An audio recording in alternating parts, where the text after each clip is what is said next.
All right, so today let's dive into something pretty profound, the subject of death. You sent over some fascinating material that really tackles this head on, and I'm curious to unpack it with you. It's a topic that has captivated humans for millennia. Absolutely. Just skimming through this, there are a few points that already have me hooked. Like, for example, the text claims that people don't actually die, but rather shift dimensions. I mean, how is that even possible? Well, that's one of the central mysteries the text explores. It encourages us to question our assumptions about what death really is. Right, and then there's this whole thing about the author spending nights in cremation grounds as a spiritual practice. I have to admit, that's a bit intense for me, Mm. but I'm definitely intrigued. What kind of impact did that have on his perspective? It seems those experiences were pretty pivotal in shaping his understanding of death and the nature of reality. And then there's this whole connection between breath and death that apparently happens every moment. I'm not sure I've fully grasped that yet, but it definitely sounds like something worth exploring. It's a powerful analogy the text uses to highlight the interconnectedness of life and death. Okay, so first things first. The text really emphasizes the inevitability of death. It's like no matter what we do, no matter who we are, we're all gonna die eventually. Kind of a bummer, but also, I guess, kind of freeing in a way, right? It's certainly a universal truth. The text even throws out some pretty startling statistics. Did you know that something like 160,000 people die every single day? That's two people every second. Wow. It really puts things in perspective. That's a lot to process. And yet, like the text points out, we often act like death is something that only happens to other people. It's a fascinating paradox. We intellectually understand that everyone dies, but emotionally we tend to distance ourselves from that reality. The text even mentions an ancient story from the Mahabharata, the epic Indian poem about this very thing. Oh, right. The story of Yudhishthira and the Yaksha. Even 5,000 years ago, humans were grappling with this disconnect between knowing we're mortal and actually accepting it. Exactly. And that denial, that avoidance of death seems to be a recurring theme throughout human history. You know, one thing that really struck me was the idea that death is happening within us all the time.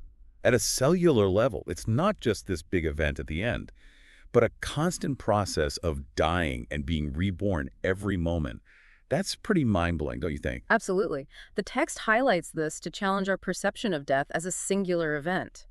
In reality, our bodies are in a continuous state of flux, with cells dying and regenerating constantly. So in a way, we're literally dying and being reborn all the time. Yeah. It's just happening on such a microscopic level that we don't even realize it. That's right, and the text takes this idea even further with its analogy of breath. Oh yeah, the breath and death connection. Tell me more about that. I'm really curious how that works. Well, the text compares inhalation to life and exhalation to death.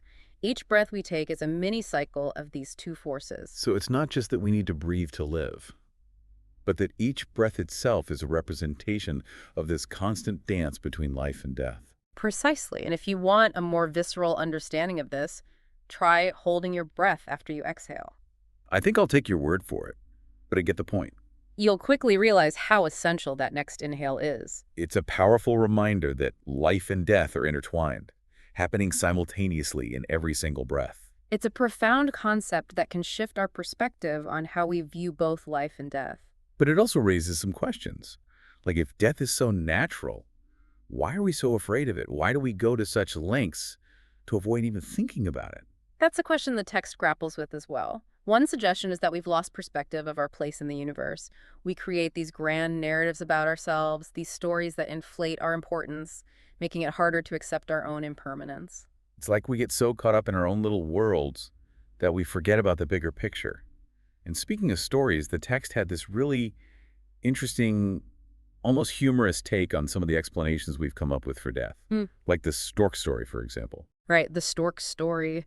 It's a clever analogy for how we often cling to simplistic, even childish explanations for something as complex as death. Exactly. It's like we've traded genuine curiosity and exploration for these comforting fairy tales. And in doing so, we've perhaps lost sight of the deeper meaning and significance that death holds. It's interesting, though, because the text also suggests that maybe our fear of death, or at least our awareness of it, is actually what drives us to seek something more. That's right. The author argues that it's the awareness of our mortality that makes us question the meaning of life and seek something beyond the material world. So you're saying that if we were immortal, we might not bother with things like spirituality or philosophy at all.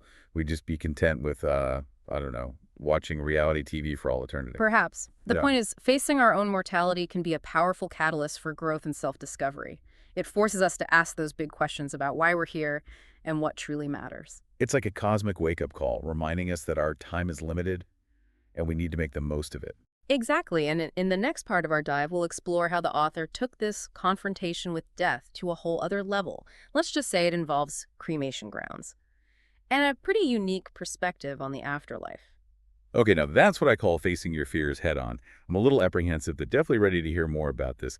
Listeners, stick with us as we continue this deep dive into the mysteries of death. All right, so we're back, and I have to say I'm still processing that whole breath analogy. It's amazing how something so simple can suddenly feel so profound. It's a reminder that the wisdom we seek is often right in front of us, woven into the very fabric of our existence. Right. But let's shift gears a bit to something a little more, shall we say, intense. We were talking about the author's experiences in cremation grounds. I'm curious what drew him to such a, well, unconventional practice. It seems it stemmed from a childhood fascination with the supernatural. He was drawn to the stories surrounding cremation grounds, the whispers of ghosts and spirits. So he was basically ghost hunting. Not exactly. It wasn't so much about seeking out the paranormal, but more about confronting the reality of death head on. The text recounts how he would spend nights at the cremation ground watching the bodies burn, almost as if trying to desensitize himself to the fear and mystery surrounding death. Wow, that takes a certain level of courage or maybe even a touch of morbid curiosity. But what was the point of all that? Did he actually see any ghosts? Well, the text doesn't mention any ghostly encounters. What it does describe is a profound shift in perspective. By immersing himself in the environment of death, the author was forced to confront his own mortality to see the impermanence of the physical body in a very visceral way. It's almost like exposure therapy for the fear of death. But wouldn't that just make you more afraid? Actually, the text suggests the opposite. By confronting death so directly, by witnessing the body being reduced to ashes, the author experienced a sense of liberation. He was able to let go of the illusions and stories we create around death and see it for what it truly is, a natural part of the cycle of life. You mentioned prana earlier, that vital life energy. I'm wondering, does the text connect that concept to the cremation ground experiences? That's a great question. While the text doesn't explicitly link the two, I think there's an interesting connection to be made. If prana is the animating force that sustains life, witnessing the marring body, the absence of that life energy could deepen one's understanding of prana's role. I see what you mean. It's like by observing the absence of something, you gain a greater appreciation for its presence. Exactly. And this ties back to what we were discussing earlier about the breath analogy. Just as each exhale allows for the next inhale, the cessation of life in one form might make way for its manifestation in another. Okay, that makes sense. It's all starting to connect in a way I hadn't considered before. But let's go back to those cremation ground experiences. The text mentions this pretty intense visual, a half-burned head rolling off the pyre. And what's striking is the author's reaction. He just picks it up and puts it back on the fire almost casually. It's a powerful image that speaks to the author's detachment from the emotional drama we typically associate with death. He's not romanticizing it, nor is he horrified by it. He's simply observing it with a sense of acceptance and even practicality. It's like he's moved beyond fear and reached a point of almost unsettling calmness in the face of death. But if I'm remembering correctly, the cremation ground experiences were just the beginning, right? The text also talks about a more profound, almost mystical experience he had on Chamundi Hills. Yes, this experience seems to be a pivotal moment in the author's journey.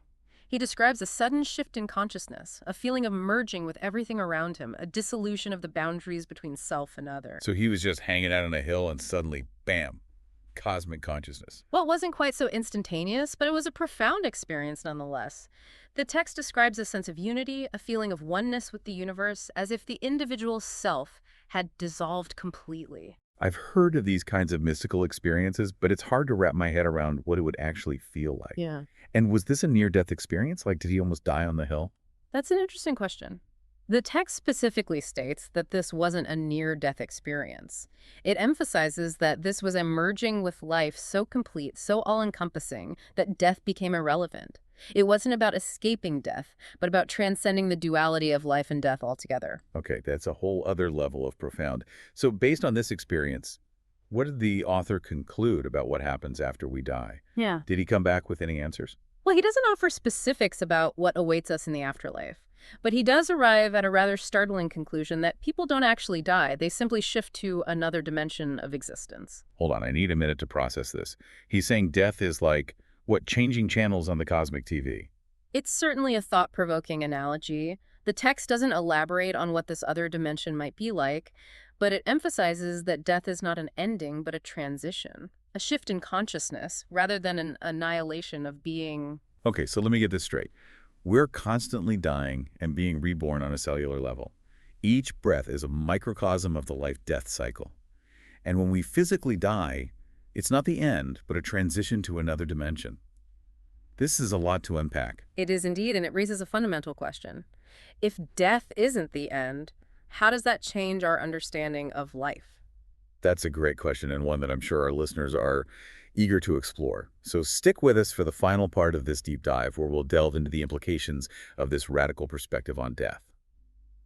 All right, deep divers, we're back, and my mind is officially blown. We've gone from the stark reality of 160,000 people dying every day to the possibility of dimensional shifting after death. It's a lot to take in. It certainly challenges our conventional notions of life and death. Big time.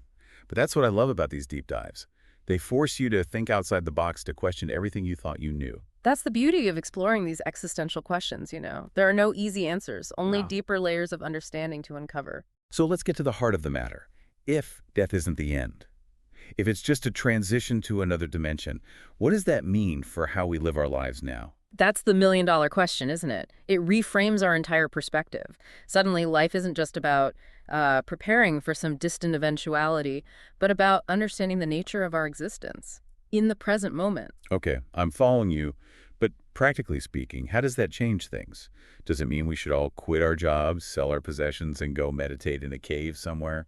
Not necessarily. The text doesn't offer a specific prescription for how to live, but it does suggest that understanding death's true nature can lead to a more conscious, meaningful way of being. Can you unpack that a bit? What does that actually look like in day-to-day life? It could manifest in different ways. Maybe it's about living with greater awareness, appreciating the preciousness of each moment.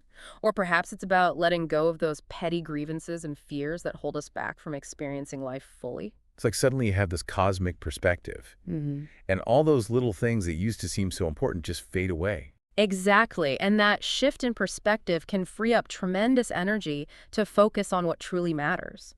Our relationships, our passions, our contributions to the world. It's almost like that saying, live each day as if it were your last, but with a deeper, more nuanced understanding. Precisely. It's not about living recklessly, but about living fully, with intention and purpose. Okay, I'm starting to see how this whole death thing can actually be a catalyst for a more meaningful life. It's like by confronting our mortality, we unlock a deeper understanding of what it means to be truly alive. That's a beautiful way to put it, and it's a perspective that has resonated with spiritual seekers for centuries. But hold on, if death isn't the end, does that mean there are no consequences for our actions? Can we just do whatever we want without worrying about the repercussions? That's where things get a little more complicated. The text doesn't go into specifics about karmic consequences or what might await us in that other dimension. So there's still a lot of unknowns. Absolutely, but even without concrete answers, the awareness of death's true nature can be a powerful motivator for living ethically and compassionately. It's like even if we don't know what's on the other side, we still want to make sure we're showing up as our best selves here and now. Exactly, and that's a pretty profound shift in thinking. It's not about fear of punishment or the promise of reward, but about aligning our actions with our deepest values. This has been an incredible journey. I feel like I've gained a whole new understanding of not just death, but life itself. That's the heart of this exploration, isn't it? To understand death is to understand life more deeply. So as we wrap up this deep dive, Yeah. what's the one question you would leave our listeners with, something to really ponder? If death is not an ending, but a doorway to another dimension, what kind of legacy do you want to leave behind in this one? Ooh, that's a powerful question. Definitely something to reflect on. And listeners, if this deep dive has sparked your curiosity, keep exploring, keep questioning, keep diving deep into the mysteries of life and death. Who knows what other profound insights await?